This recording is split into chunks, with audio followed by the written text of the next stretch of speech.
یہ جو ڈھول تاشے بج رہے محرم پہ، یہ کس نے بجائے؟ سب سے پہلے یزیدیوں نے 3 دن تک بجائے۔ کتنے دن تک؟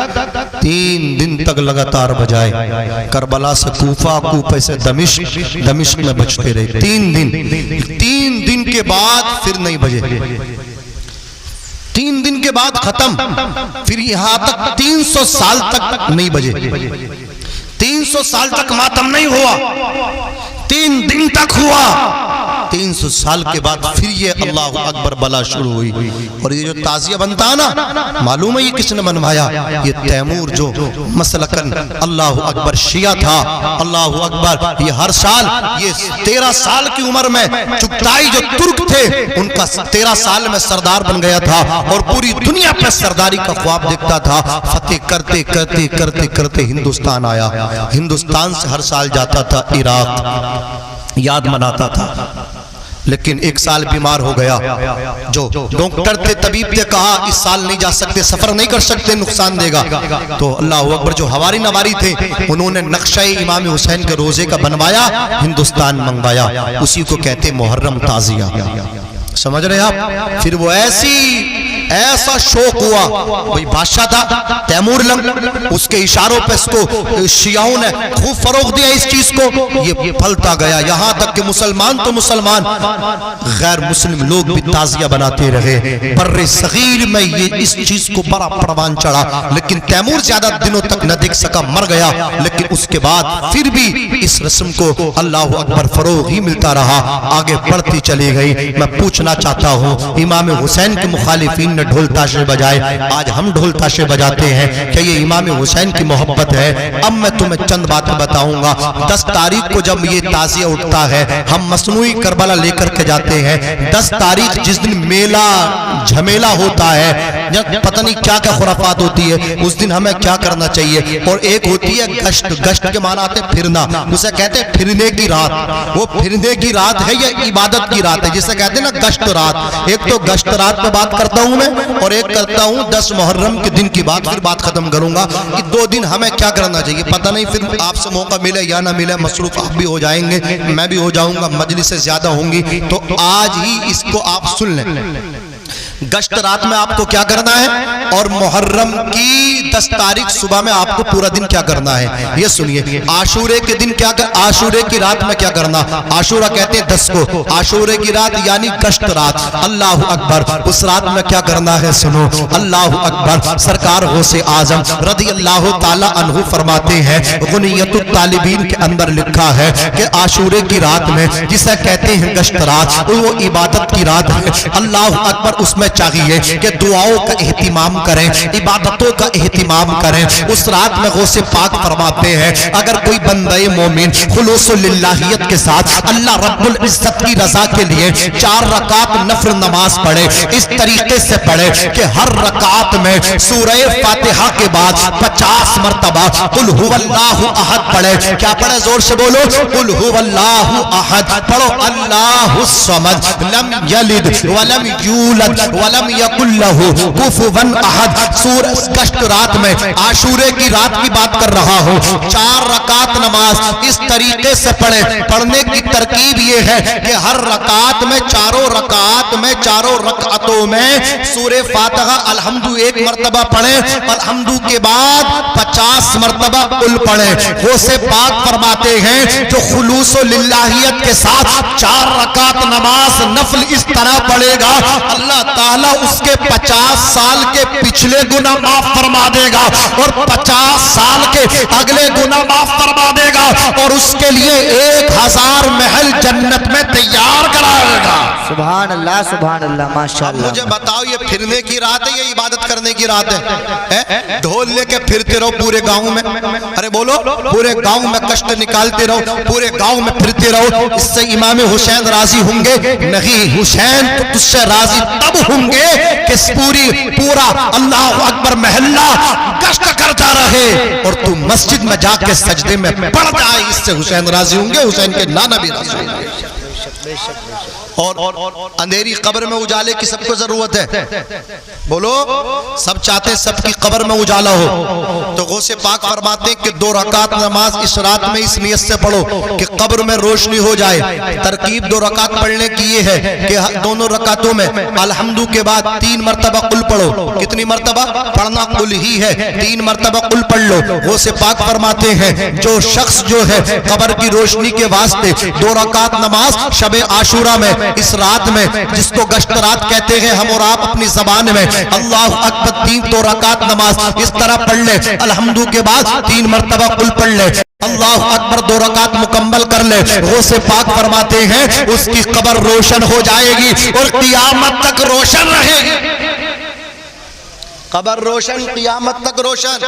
اور سنو، نزہت المجالس میں علامہ عبد الرحمن لکھتے ہیں کہ کوئی شخص گشت رات، جس کو ہم آپ گشت کہتے ہیں شب عاشورہ میں، 4 رکعت نماز اس طرح پڑھے، پہلے الحمدو کے بعد 11 مرتبہ قل۔ کتنی مرتبہ؟ 11 مرتبہ قل، 4 رکعتیں اس طرح پڑھے۔ سرکار عبد الرحمن نزہت المجالس کے اندر لکھتے ہیں اللہ تعالیٰ اس کے 50 سال کے گناہ بخش دے گا اور اس کے لیے ایک ممبر جنت میں بنوائے گا۔ سبحان اللہ، سبحان اللہ۔ ممبر بنے گا، کرسی ملے گی، کرسی جنت میں، زور سے بولو سبحان اللہ۔ کس کے لیے؟ گھومنے اور پھرنے والے کے لیے نہیں، یہ اس کے لیے ملے گی۔ اللہ اکبر، جو اس رات میں عبادت کرے گا، جو اس رات میں سجدے کرے گا، اللہ اکبر۔ اب آ جاؤ دن سے، اب آ جاؤ رات سے چلو دن میں۔ جیسے ہی دن آ جائے تو ہمیں کیا کرنا چاہیے؟ سرکار غوث پاک فرماتے ہیں جیسے ہی محرم کی 10 تاریخ آئے تو ہم اور آپ کو کیا نہانا چاہیے، غسل کرنا چاہیے۔ اللہ اکبر، ہر بندے کو نہانا چاہیے۔ اے اسلام کے مقدس بیٹو تم بھی سنو، اے اسلام کی شہزادیوں تم بھی سنو، سب کو غسل کرنا چاہیے، سب کو نہانا چاہیے۔ اللہ اکبر، غسل کرو گے فائدہ کیا ہوگا؟ غوث پاک فرماتے ہیں جو محرم کی 10 تاریخ کو سویرے سویرے غسل کرے گا وہ پورے سال تمام بیماریوں سے سوائے موت کے محفوظ رہے گا۔ سبحان اللہ، سبحان اللہ۔ غسل کرو اس صبح کو، غالب پور جانا ہے، منوٹا جانا، یہ میلے جھمیلے سب سے بچو، غسل کرو اور اچھا کپڑا پہنو، سرما لگاؤ، آنکھ میں سرما۔ جو اس صبح کو سرما لگائے گا اس کی آنکھ پورے سال نہیں دکھے گی۔ اللہ اکبر۔ اور سنو، اس دن جو ہے خوب خرچ کرو، اپنی اولاد پہ خوب خرچ کرو۔ غوث پاک فرماتے ہیں کہ جو 10 تاریخ کو عاشورے کے دن نفقے میں، اولاد کے واسطے نفقے میں کشادگی کرے، خرچ میں کشادگی کرے۔ اور دن تم نہیں بنواتے ہو اچھا کھانا، لیکن محرم والے دن اچھا کھانا گھر بنواؤ، اچھا کھلواؤ۔ حضرت سفیان ثوری فرماتے یہ میرا تجربہ ہے۔ سفیان ثوری اللہ اکبر ایک بہت بڑے بزرگ ہیں، درود شریف کے حوالے سے آپ کا بڑا نام آتا ہے۔ سفیان ثوری فرماتے ہیں اللہ اکبر، میرا خود کا فقیر کا تجربہ ہے، 60 سال کا تجربہ، 60 سال سے میں یہ عمل کرتا ہوں، جیسے ہی محرم کی 10 تاریخ آتی ہے تو میں اپنے گھر والوں کو خوب خرچ کرتا ہوں۔ الحمدللہ فقیر کو پورے سال خرچ میں کبھی بھی پریشانی نہیں ہوتی، رزق میں کشادگی ہوتی ہے، دسترخوان میں پورے سال برکت ہوتی ہے۔ سبحان اللہ، بہت اچھا، ماشاءاللہ۔ اور کیا کرنا چاہیے؟ روزہ رکھنا چاہیے۔ اس دن کیا رکھنا چاہیے؟ روزہ رکھنا چاہیے۔ کیوں؟ امام حسین کی تو شہادت ہوئی ہے 10 تاریخ کو، لیکن حضرت آدم کی ولادت بھی 10 تاریخ کو ہوئی ہے۔ ذرا زور سے کہو سبحان اللہ۔ حضرت نوح علیہ السلام کی کشتی جو چلی تھی جودی پہاڑ سے جا کر کے، جو اس کو اللہ اکبر کنارہ ملا جا کر کے ٹھہری، وہ بھی اللہ اکبر عاشورے کی 10 تاریخ، عاشورے کی تاریخ تھی، محرم کی 10 تاریخ تھی، عاشورے کا دن تھا عزیز، اب محرم کی 10 تاریخ تھی۔ اللہ اکبر۔ اور سنو، حضرت یونس علیہ السلام جو مچھلی کے پیٹ سے نکلے تھے تو محرم کی وہ بھی 10 تاریخ تھی۔ آسمانوں سے جو سب سے پہلے بارش نازل ہوئی تو بھی محرم کی 10 تاریخ تھی۔ حضرت یوسف علیہ السلام کو کنویں میں پھینکا تھا ان کے سوتیلے بھائیوں نے، لیکن جب وہ کنویں سے نکلے تھے تب محرم کی 10 تاریخ تھی۔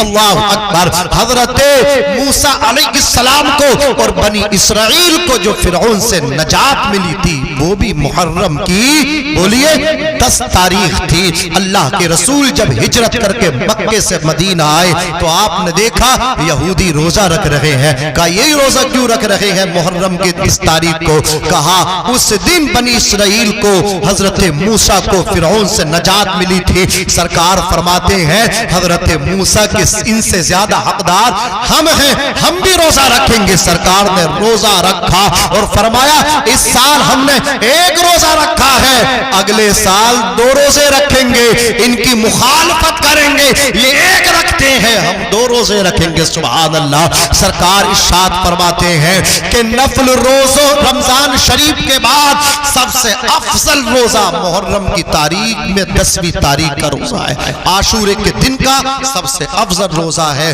اور نفل نماز میں سب سے افضل نماز تہجد کی نماز ہے، اور نوافل روزوں میں سب سے افضل روزہ محرم کا روزہ ہے، 10 تاریخ کا روزہ ہے۔ اس تاریخ میں کیا ہے؟ یہ ڈھول تاشے نہیں بجانے چاہیے، گشتیں نہیں نکالنی چاہیے۔ اگر آپ نے ڈھول بجائے، اچھا ایک بات سمجھ میں نہیں آتی، لوگ کہتے ہیں ہم تو غم حسین میں ڈھول بجاتے ہیں۔ اچھا غم حسین میں ڈھول بجاتے ہو؟ غم حسین میں ڈھول بجاتے ہو؟ ایک بات بتاؤ، کوئی اس بات کو گوارا کرے گا کسی کے باپ کا انتقال ہو اور وہ اپنے باپ کی موت پہ ڈھول بجا سکتا؟ بولیے، کسی کے بیٹے کا جنازہ اٹھے کیا وہ اپنے بیٹے کی موت پہ ڈھول بجا سکتا ہے؟ اپنے تایا کی موت پہ ڈھول بجا سکتا ہے؟ گھر میں جنازہ رکھا ہو ڈھول بجا سکتا؟ یار جب تمہیں اپنے باپ اتنے پیارے ہیں، باپ کی موت پہ ڈھول بجانے تیار نہیں ہو تو تم حسین کی موت پہ ڈھول کیوں بجا رہے ہو؟ اور تمہارے باپ تو ایسے باپ وہ تو مر گئے، ختم ہو گئے، حسین کی موت تو ایسی موت ہے، قرآن اعلان کر رہا ہے حسین مردہ نہیں بلکہ زندہ ہے۔ قرآن کہہ رہا جو فی سبیل اللہ قتل کیے جائیں انہیں مردہ نہ کہو بلکہ زندہ ہے۔ تو جب تم اپنوں کی موت میں ڈھول نہیں بجاتے تو پھر علی اکبر کی موت میں ڈھول کیوں بجاتے ہو؟ حسین کی شہادت پہ ڈھول کیوں بجاتے ہو؟ ان تمام خرافاتوں سے بچو اور سنو۔ سرکار نے فرمایا، حضرت عبداللہ ابن مسعود اس حدیث پاک کے راوی ہیں، آقا فرماتے لیس منا من ضرب الخدود وشق الجیوب ودعا بدعوى الجاہلیت۔ آقا فرماتے وہ ہم میں سے نہیں ہے جو اپنے گالوں پر مارے اور وشق الجیوب اپنے گریبان پھاڑے، ودعا بدعوى الجاہلیہ اور زمانے جاہلیت کی طرح سینہ کوٹے، چیخے چلائے، آہو فگا کرے، وابیلا کرے، یہ ہو گیا وہ ہو گیا۔ وہ اگر ایسا کرتا ہے محرم میں حسین کی محبت کا نام دیتا ہے تو حسین کے نانا اس سے بری ہیں۔ حسین کے نانا فرماتے ہیں اگر تم میرے نواسے کی شہادت پر ڈھول بجاؤ گے تو میں تم سے بری ہوں، میرے پاس مت آنا، میرے پاس وہ آئے جو محرم کو روزہ رکھ کے آئے، روزہ رکھ کے آئے۔ آج ہم پہ لوگ انگلیاں اٹھاتے کہتے لو سنی دیکھو ڈھول بجا رہے، اس کا اسلام سے کوئی رابطہ نہیں ہے، سنیت سے کوئی اس کا تعلق نہیں ہے، کوئی سب ربط نہیں ہے۔ اعلیٰ حضرت کو لوگ کہتے ہیں، اعلیٰ حضرت نے سب سے زیادہ رد کیا ہے، رد کیا گیا اعلیٰ حضرت عظیم البرکت رضی اللہ تعالیٰ عنہ۔ لوگ کہتے ہیں کہ سرکار اعلیٰ حضرت نے محرم میں جو تعزیہ بنتا ہے اس کو حرام لکھا ہے، اعلیٰ حضرت نے حرام نہیں لکھا، اعلیٰ حضرت نے بعد میں لکھا ہے۔ علامہ شیخ عبدالحق محدث دہلوی کو پڑھو، علامہ شیخ عبدالحق محدث دہلوی کیا کہتے ہیں، علامہ شاہ عبدالعزیز محدث دہلوی کیا کہتے ہیں کہ محرم میں یہ جو تعزیہ محرم منایا جاتا ہے اس کو گھمانا پھرانا صحیح نہیں ہے، ٹھیک نہیں ہے، بلکہ ایک جگہ اس کو بنا کر کے رکھو اور امام حسین کے روزے کا نقشہ بناؤ، اس کی زیارت کرو۔ جیسے گنبد خضرا ہوتا ہے نا، بال پیپر پہ ہم موبائل پہ لگا لیتے، اپنے گھروں میں لگا لیتے، گنبد خضرا دیکھتے دیکھ کر کہتے ہیں یار یہ تو ہم فوٹو میں دیکھ رہے ہیں، اگر اللہ اکبر ریل میں دیکھیں گے تو کتنا مزہ آئے گا۔ خانے کعبے کو فوٹو میں دیکھتے ایمان تازہ ہوتا، جب ریل میں دیکھتے تو کتنا اللہ اکبر دل کو سکون ملتا۔ جس طرح خانے کعبے کا، مزارات کا، غیر ذوی العقول کا، غیر جاندار کا اللہ اکبر تصویر جائز ہے، اسے رکھ سکتے برکت کے لیے، اسی طرح امام حسین کے روزے کا نقشہ بنا کر کے مہر تعزیے کی شکل میں ایک جگہ رکھ لو، اس کی زیارت کرو، یہ گھمانا پھرانا جائز نہیں۔ اس میں کبوتر لگانا، آگرے کا تاج محل، دلی کی قطب مینار، لال قلعہ، یہ تمام چیزیں محرم میں تعزیے میں منانا جائز نہیں ہے۔ بنانا ہے تو ایسا کاریگر لاؤ، اس سے کہو ہمیں کچھ نہیں چاہیے، نہ کبوتر چاہیے نہ نہر فرات چاہیے، ہمیں چاہیے تو حسین کے روزے کا نقشہ بنا دے، اور پتہ پیسے کتنے چاہیے؟ 1000 میں دوں گا، 5000 آپ بناؤ، لیکن نقشہ بناؤ، بنا نہیں پاؤں، کسی کو آتا ہی نہیں ہے، ہاں کسی کو آتا ہی نہیں، جو ہمیں بنانا چاہیے اسے بنا نہیں رہے، بتاؤ کیا کہہ رہے ہیں؟ 1000 فاضل بھائی دیں گے، لیکن بنا کوئی بنا گا نہیں، ہاں 3000 یہ دیں گے، دیکھو اللہ سلامت رکھے، ماشاءاللہ نہیں بنے گا، یہ خرافات ہے، یہ بلا وجہ کی زبردستی ہے کہ 200 روپے رکھ دیا، کیوں رکھ دیا بھائی؟ بنا کے اس کو ایک جگہ رکھو، پھر ایسی بات نہیں ہے یہ چیز ختم نہیں ہو سکتی، ختم ہو سکتی، آؤ میرے ساتھ آؤ، میں تمہیں ہاتھ پکڑ کے لے جاؤں گا، میں تمہیں تھانہ بھگت پور کی طرف لے کے چلتا ہوں، ہاں قسم خدا کی، ہمارے یہاں تو کچھ بھی نہ، آج سے 10 سال پہلے 5-5 لاکھ کے تعزیے بنتے تھے، آج کچھ نہیں بن گیا وہاں، تم تو آج سے 10 سال پہلے 10,000 کے بناتے ہوگے، وہاں آج سے 10 سال پہلے 5-5 لاکھ کے تعزیے بنتے تھے، آج نہیں بننے، کل انہیں پتہ نہیں تھا، آج پتہ چلا انہوں نے روک دیا، سمجھ رہے آپ؟ عزیزان ملت اسلامیہ، حسین کے روزے کا نقشہ بناؤ، اس کو اعلیٰ حضرت نے لکھا، اعلیٰ حضرت کو پکڑ لیتے، جس کو بھی دشمنی اعلیٰ حضرت سے ہے، اعلیٰ حضرت نے پتہ نہیں ان کی زمین جو لی، ان کا کیا لے لیا، پتہ نہیں کیا معاملہ، اعلیٰ حضرت کو سب اعلیٰ حضرت ان سے ہی چڑ ہے، ارے اعلیٰ حضرت نے تو بعد میں لکھا ہے، علامہ شیخ عبدالحق محدث دہلوی کو پڑھ، وہ کیا لکھتے ہیں، علامہ شاہ عبدالعزیز محدث دہلوی کیا لکھتے ہیں، اعلیٰ حضرت ہے، اللہ اکبر۔ تو جو چیز جائز ہے اسے جائز لکھا اعلیٰ حضرت نے، جو چیز منع ہے اس کو منع کیا ہے، تو آپ کو گشت رات میں پھرنا نہیں ہے، بولو شب عاشورہ میں پھرنا نہیں ہے، کیا کرنا ہے؟ نماز پڑھنی ہے، قرآن کی تلاوت کرنی ہے، سحری کرنی ہے، صبح کو سب سے پہلے کیا کرنا ہے؟ کہیں نہیں جانا ہے، غسل کرنا ہے، نیا کپڑا پہننا، آنکھ میں سرما لگانا ہے، شام کو جب بچوں کے روزے ہوں، بی بی کا روزہ ہو، آپ کا روزہ ہو، تو زیادہ سے زیادہ چاٹ لائیں، افطار کا سامان لائیں، خوب خرچہ کریں۔ سفیان ثوری فرماتے فقیر کا 60 سال کا تجربہ ہے کہ 60 سالوں سے میں 10 محرم کو اپنے بچوں پہ خوب خرچہ کرتا ہوں، مجھے پورے سال خوب رزق ملتا ہے۔ اور غوث پاک فرماتے جو اس دن میں نہا لیتا ہے، غسل کر لیتا ہے، سوائے مرض موت کے ہر مرض سے پورے سال محفوظ رہتا ہے۔ اللہ تعالیٰ عمل کی توفیق رفیق عطا فرمائے۔ بلند آواز سے کلمہ شریف پڑھیں، استغفر اللہ ربی من کل ذنب واتوب الیہ، لا الہ الا اللہ محمد رسول اللہ صلی اللہ تعالی علیہ وسلم۔ کوئی گل باقی رہے گا نہ چمن رہ جائے گا، پر رسول اللہ کا دین حسن رہ جائے گا۔ اطلس و کم خواب کی پوشاک پر نازا نہ ہو، اس تنے بے جان پر خالی کفن رہ جائے گا۔ ہم سفیر و باغ میں ہیں، کوئی دم کے چہچہے بلبلیں اڑ جائیں گی، سونا چمن رہ جائے گا۔ بس دوستو اللہ توفیق دے، دعائیں لیتی رہو، دعاؤں سے تقدیر بدل جاتی ہے۔ اللہ اکبر۔ ایک صحابی میرے نبی کی بارگاہ میں آئے، آ کر کے عرض کیا یار، میرے نبی نے فرمایا صحابی کوئی تمنا ہو تو بتاؤ۔ میرے آقا سے صحابی عرض کرتے آقا 2 تمنا ہے، ایک تو میرا شادی ہو جائے، دوسرا مجھے میٹھا مل جائے، میں نے میٹھا آج تک نہیں کھایا۔ میرے نبی نے حضرت عثمان غنی سے کہا ان کے لیے حلوہ تیار کراؤ۔ اللہ اکبر۔ میرے آقا صلی اللہ تعالی علیہ وسلم نے میرے آقا صلی اللہ تعالی علیہ وسلم نے حلوہ تیار کرایا۔ اتنے میں حضرت جبریل آ گئے، آ کر کے کہا سرکار جس سے باتیں کر رہے ہو کل کو اس کا دوپہر کے بعد انتقال ہو جائے گا، ظہر کے بعد بعد یہ انتقال ہو جائے گا۔ اتنا سنا میرے نبی تڑپ گئے۔ نبی فرماتے صحابی شادی کرنا چاہتے ہو؟ جی آقا شادی کرنا چاہتا ہوں۔ بولے کوئی لڑکی دیکھی ہو تو بتاؤ۔ کہا سرکار میرے چچا کی لڑکی ہے، بہت نیک ہے، اس سے میری شادی ہو جائے۔ میرے نبی نے اتنا سنا، جہاں جاؤ اپنا رشتہ خود لے کر کے جاؤ۔ صحابی پوچھے اللہ اکبر، ان کے چچا نے کہا جب واپس ہو جا۔ بی بی ان کی چچی نے کہا واپس ہو جا۔ اتنا سنا تھا، لڑکی نے کہا تمہیں شرم آنی چاہیے، تم کسے واپس کر رہے ہو؟ ارے اسے واپس کر رہے ہو جسے آمنہ کے لال نے بھیجا ہے، جسے مصطفیٰ نے بھیجا ہے۔ کہا بیٹی غریب ہے یہ، کہا یہ تو غریب ہے لیکن بھیجنے والے تو اللہ کے حبیب ہیں۔ اللہ اکبر، شادی ہو گئی، لڑکی آ گئی۔ میرے نبی کو پتا ہے کہ کل کو ظہر کے بعد انتقال بھی ہونا ہے۔ عزیزان ملت اسلامیہ، حضرت ابو بکر نے مکان دے دیا رہنے کے لیے، مکان بھی ان کے پاس نہیں تھا۔ لڑکی ان کے گھر میں پہنچ گئی، اللہ اکبر، حلوہ بن کے آ گیا، کھانا بن کے عثمان غنی لے آئے، ان کے کمرے میں پہنچا دیا۔ اللہ اکبر، کل ظہر کے پہلے میرے نبی نے غلام کی ڈیوٹی لگا دی کہ تمہیں ان کے مکان کے آس پاس رہنا ہے اور مجھے آ کر کے خبر دینا، رونے کی خبر دینا۔ نبی کے غلام ان کے مکان کے ارد گرد گھومنے لگے۔